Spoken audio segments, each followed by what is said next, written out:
네, 이 아침에 함께 나눌 하나님 말씀은 시편 57편입니다. 함께 말씀을 다 같이 읽도록 하겠습니다. 시편 57편. 하나님이여 나를 긍휼히 여기시고 나를 긍휼히 여기소서. 내 영혼이 주께로 피하되 주의 날개 그늘 아래서 이 재앙이 지나기까지 피하리이다. 내가 지극히 높으신 하나님께 부르짖으며 곧 나를 위하여 모든 것을 이루시는 하나님께로다. 저가 하늘에서 보내사 나를 삼키려는 자의 비방에서 나를 구원하실지라. 셀라. 하나님이 그 인자와 진리를 보내시리로다. 내 혼이 사자 중에 처하며 내가 불사르는 자 중에 누웠으니 곧 인생 중에라.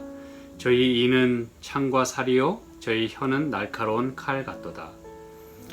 하나님이여 주는 하늘 위에 높이 들리시며 주의 영광은 온 세계 위에 높아지기를 원하나이다. 저희가 내 걸음을 장애하려고 그물을 예비하였으니 내 영혼이 억울하도다. 저희가 내 앞에 웅덩이를 봤으나 스스로 그 중에 빠졌도다. 셀라. 하나님이여 내 마음이 확정되었고 내 마음이 확정되었사오니 내가 노래하고 내가 찬송하리이다. 내 영광아 깰지어다. 비파야 수금아 깰지어다. 내가 새벽을 깨우리로다. 주여 내가 만민 중에서 주께 감사하오며 열방 중에서 주를 찬송하리이다. 대저 주의 인자는 커서 하늘에 미치고 주의 진리는 궁창에 이르나이다. 하나님이여 주는 하늘 위에 높이 들리시며 주의 영광은 온 세계 위에 높아지기를 원하나이다. 아멘. 네, 우리가 이렇게 이 알다셋이라고 하는 그 곡조에 맞춰서 다윗이 노래를 불렀음을 확인했고요. 또 배경은 다윗이 사울을 피하여 굴에 있던 때에 이 시를 지었다라고 그렇게 표제되어 있어요. 그래서 나를 긍휼히 여기시고 나를 긍휼히 여겨달라는 그런 다윗의 기도가 매우 절절하게 느껴집니다. 죽음의 위협 속에서. 그래서 그는 할 수만 있다면 내 영혼이 주께로 피하되 주의 날개 그늘 아래서 이 재앙이 지나기까지 피하리이다. 그래서 그가 비록 이 굴에 숨어 있지만 옴짝달싹 못하는 그런 굴, 그리고 만약에 발각이라도 된다면 어디 피할 데가 없는, 그냥 그 자리에서 죽을 수밖에 없는 그런 아주 위험한 그런 상황 속에서 다윗은 고백하기를 내가 주의 날개 그늘 아래 피한다, 그렇게 고백을 합니다. 비록 그를 가려주는 그 은신처는 매우 약하게 보일지 모르지만, 어두운 굴이지만 그의 마음은 하나님의 그늘 아래 피하는 마음으로 지금 하나님께 간절히 기도드리고 또 그 긍휼을 베풀어 달라고 기도를 하고 있어요. 그리고 이렇게 두 번이 반복되는 것은 그만큼 다윗의 마음이 절실하다는 것입니다. 그러면서 2절에 내가 지극히 높으신 하나님께 부르짖으며 곧 나를 위하여 모든 것을 이루시는 하나님께로다. 여러분, 그 굴 안에서 도대체 하나님이 뭘 이루신다는 것일까요? 그리고 거기서 죽을 수도 있는데 하나님이 뭘 그렇게 그를 위해서 이루신다고 하는 이런 고백을 할까요? 이게 여러분 바로 크리스찬의 신앙이 되어야 합니다. 모든 일이 다 잘 될 때는 누구라도 그렇게 예측할 수 있고 또 기대할 수 있고 소망할 수 있어요. 모든 게 다 잘 된다. 그리고 자기 자신의 행하는 모든 일도 또 한몫한다고 생각을 하기 때문에 모든 것이 다 이렇게 해피하게 보일 수 있고 또 아주 가슴 뿌듯할 수 있어요. 그런데 지금과 같은 상황에서는 자기가 할 수 있는 일이 아무것도 없습니다. 그냥 잠잠히 있어야 돼요. 그냥 죽은 듯이 조용하게 있어야 합니다. 조금이라도 부스럭거리기만 하면 큰일 날 수 있는 그런 상황이에요. 그런데 그 상황 가운데서 하나님께 부르짖을 때에 하나님께서는 나를 위하여 모든 것을 이루실 수 있는 하나님이라고 고백한 것입니다, 여러분. 이게 여기서 물론 어떤 번역은 perform 한다 또 그렇지만 이 원문의 의미로 보자면 하나님께서 나를 위하여 모든 고난을 끝내신다라고 하는 그런 의미로 번역될 수 있고, 또 나를 위해서 그분이 하실 수 있는 모든 일을 complete, 다 그렇게 완성하시는 분이다라고 그렇게 번역될 수가 있어요. 게다가 이 138편, 시편 138편 8절에 보면 이렇게 말씀합니다. 여호와께서 내게 관계된 것을 완전케 하실지라 그랬어요. 그러면서 여호와여 주의 인자하심이 영원하오니, 여기 내게 관계된 것을 완전케 하신다고 하는 이것을 그저 우리 말로 이렇게 느낌을 가지자면, 나와 관련돼서 일어나는 모든 일들, 그리고 나와 관계된 모든 사람들 가운데서 그분이 완전케 하시겠다. 이 말은 지금 나의 상황 가운데서 하나님께서 최선의 길로 인도하신다고 하는 그 말씀을 우리가 찾아낼 수가 있어요. 그렇죠? 그리고 영문 표현에도 보면 The Lord will fulfill His purpose for me. 나를 위한 그분의 플랜을, 목적을 하나님께서 다 이루실 것이다. 그렇게 이제 고백하는 것입니다. 그리고 우리는 이 로마서 8장 28절에 너무나 참 유명하고 참 고마운 말씀이 여기 있는데, 로마서 8장 28절, 우리가 알거니와 하나님을 사랑하는 자 곧 그 뜻대로 부르심을 입은 자들에게는 모든 것이 합력하여 선을 이루느니라. 아멘. 하나님을 사랑하고 또 그 뜻대로 부르심을 입은 자들을 위하여서 하나님께서는 나와 관련된 모든 것을 동원해서 내 있는 상황 그대로인 상황에서 모든 것이 합력하도록 하나님께서 역사하셔서 그것을 통해서 선을 이루시는 분이다라고 말씀을 하시는 것이에요. 그래서 하나님 뜻대로 부르심을 입은 자들은 하나님께서 하실 일이 있기 때문에, 그렇죠? 우리가 어저께도 알다스엣에 대한 이 말씀을 나누면서 모세도 그렇고 다윗도 그렇고 또 이스라엘 민족도 그렇고 하나님께서 이렇게 택하시고 부르셨으면 뜻이 있어요. 하실 일이 있어요. 그 전까지는 멸하지 마옵소서. 바로 이제 이것이거든요. 그래서 곧 나를 위하여 모든 것을 이루시는 하나님께로다. 그런 하나님께 우리가 부르짖게 될 때 하나님은 나의 상황 가운데서 최선의 길로 인도하신다는 것이죠. 다윗은 지금 그것을 믿고 하나님께 기도를 드리는 것이에요. 3절 봅니다. 저가 하늘에서 보내사 나를 삼키려는 자의 비방에서 나를 구원하실지라. 셀라. 하나님이 그 인자와 진리를 보내시리로다. 여러분, 구원은 하늘에서 오는 것입니다. 우리가 이것을 한시라도 잊어서는 안 돼요. 사람에게서 오는 것이 아니고 하나님의 사람을 사용하십니다. 그러나 우리는 그 모든 일들을 통해서 하늘을 바라볼 수 있어야 돼요. 하나님께서 이 모든 일을 이루시는 거구나.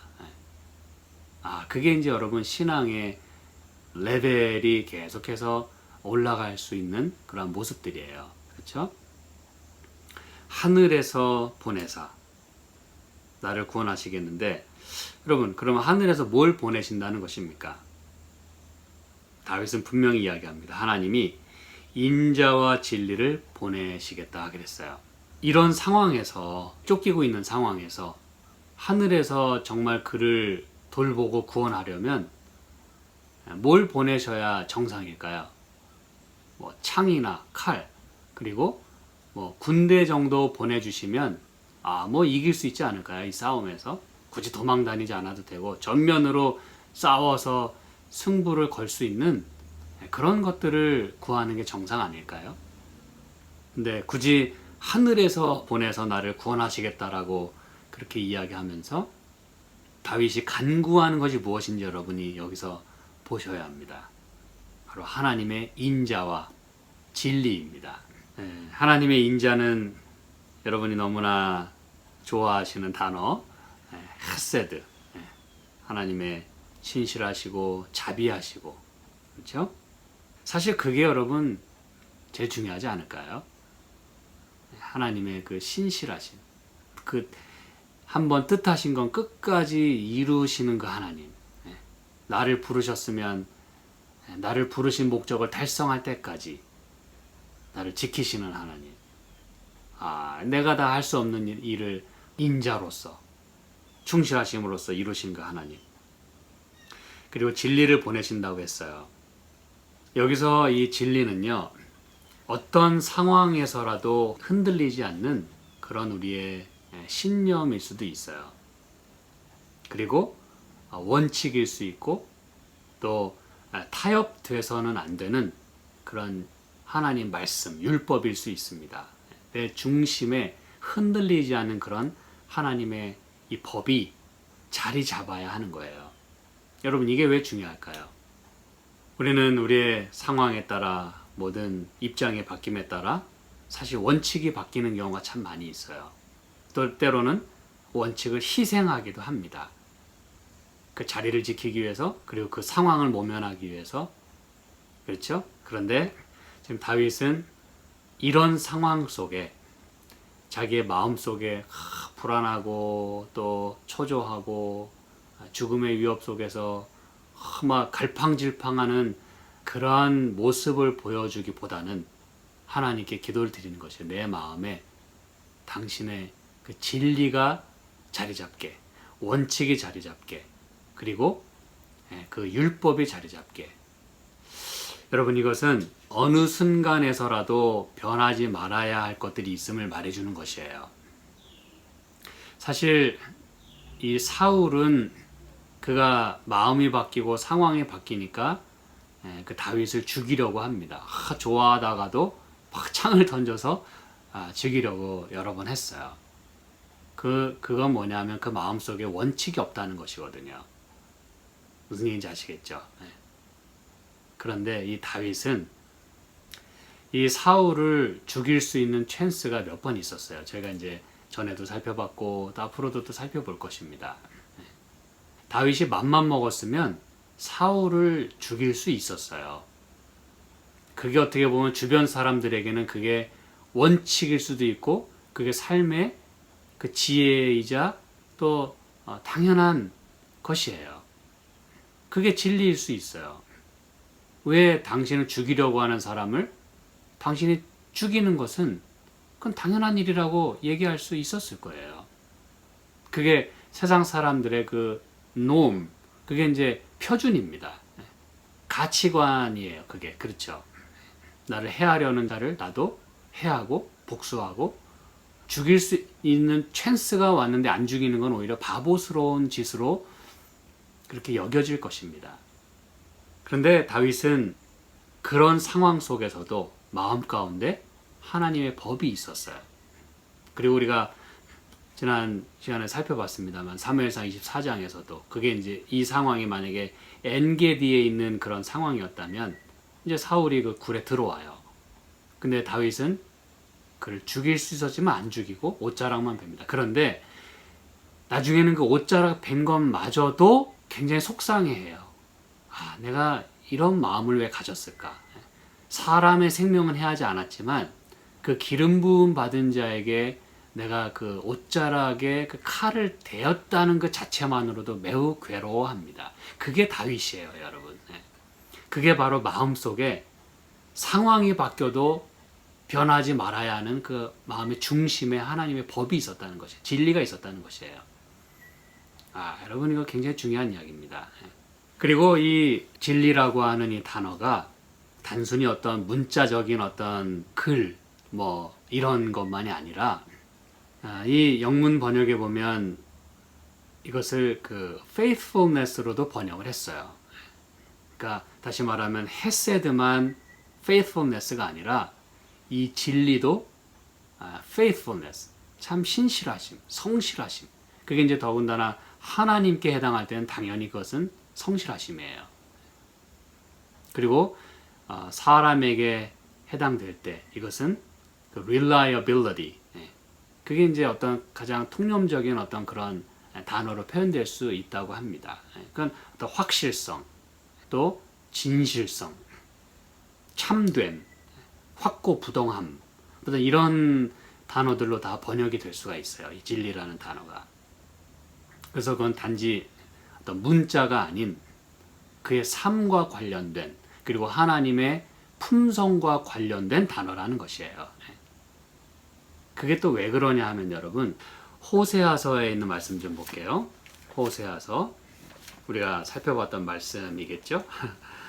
호세아서 4장 1절입니다. 이스라엘 자손들아 여호와의 말씀을 들으라.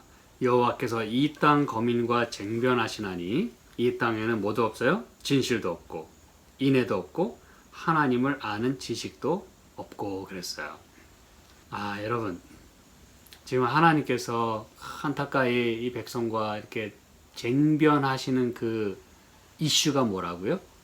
이 땅에는, 다시 말해 하나님의 백성에게는 뭐 세상 사람들은 뭐 말할 것도 없고 하나님의 백성에게는, 이스라엘 자손들에게는 진실도 없고 인애도 없고 하나님 아는 지식도 없다라고 그렇게 말씀을 하십니다.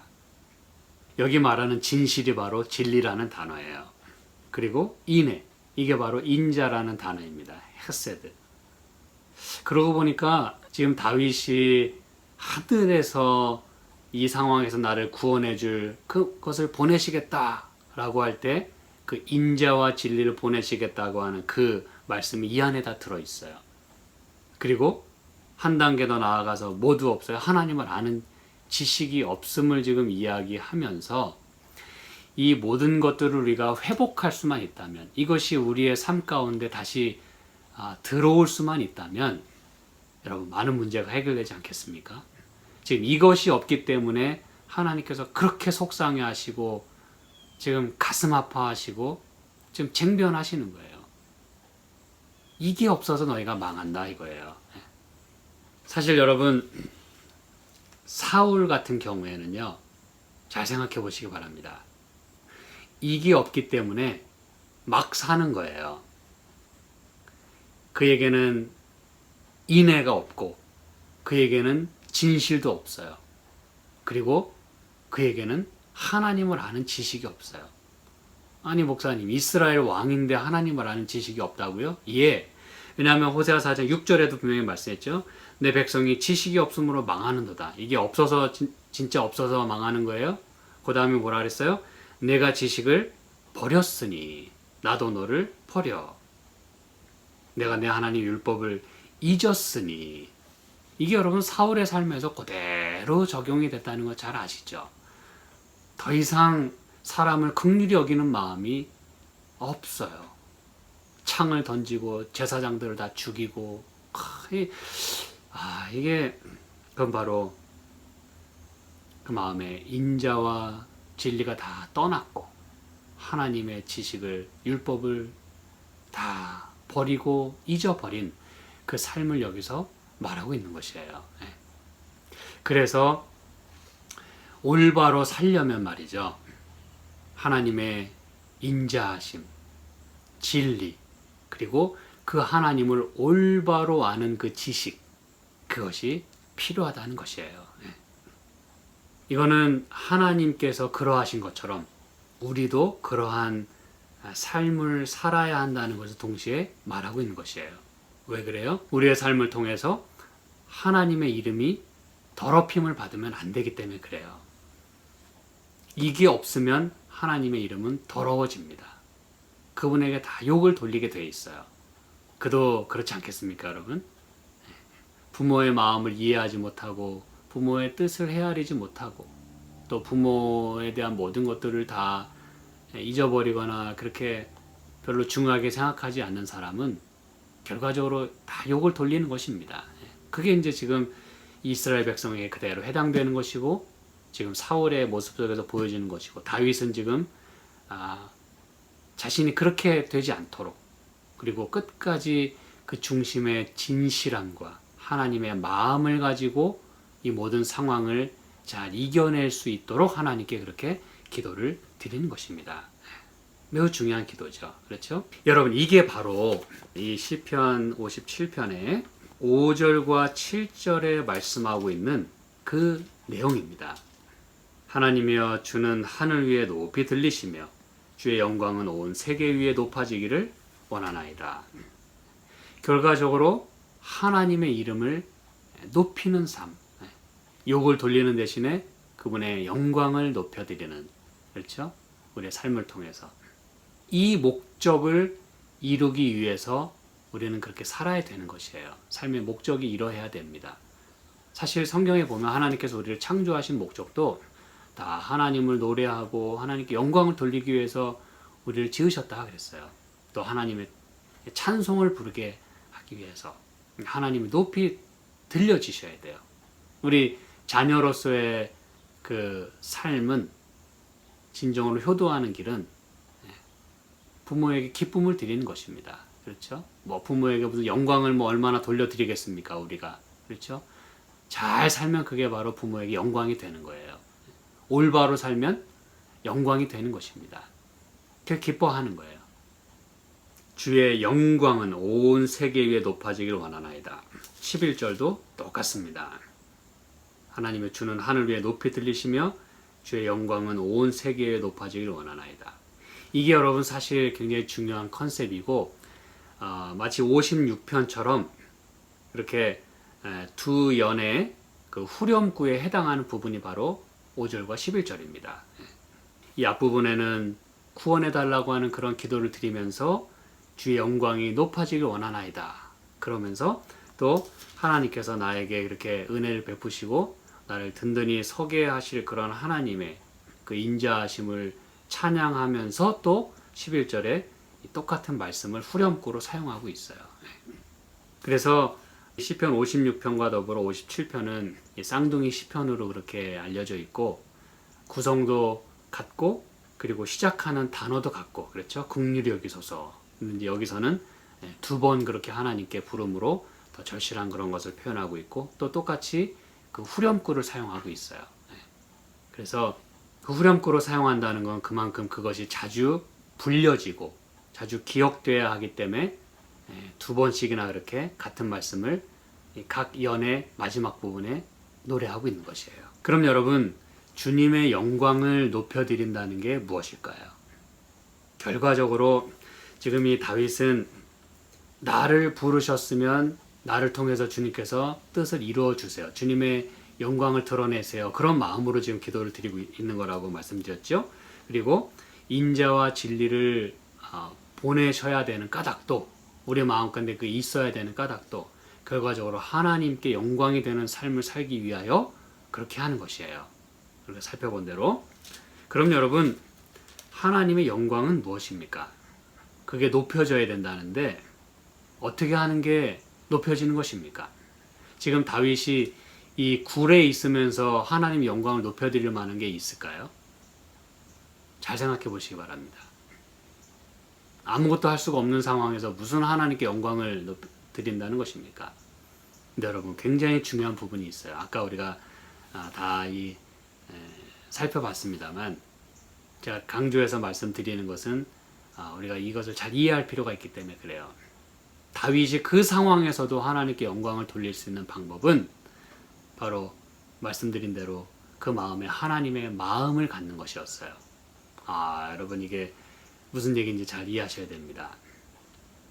하나님께 영광을 돌려드리는 것은 내가 막 북치고 장구치고 그래서 하나님께 영광을 돌려드리는 방법도 있겠습니다만 내 마음 가운데 죄를 짓지 아니하고 하나님의 품성을 내가 갖게 되는 것. 다시 말해 어떤 상황 가운데서라도 그 중심에 흔들리지 않는 그 마음, 하나님께 향한 마음. 그래서 여기 7절에도 내 마음이 확정되었고 확정되었사오니 라고 그렇게 이야기하는 이유가 거기 있는 것이에요, 여러분. 흔들리지 않는 그 신앙.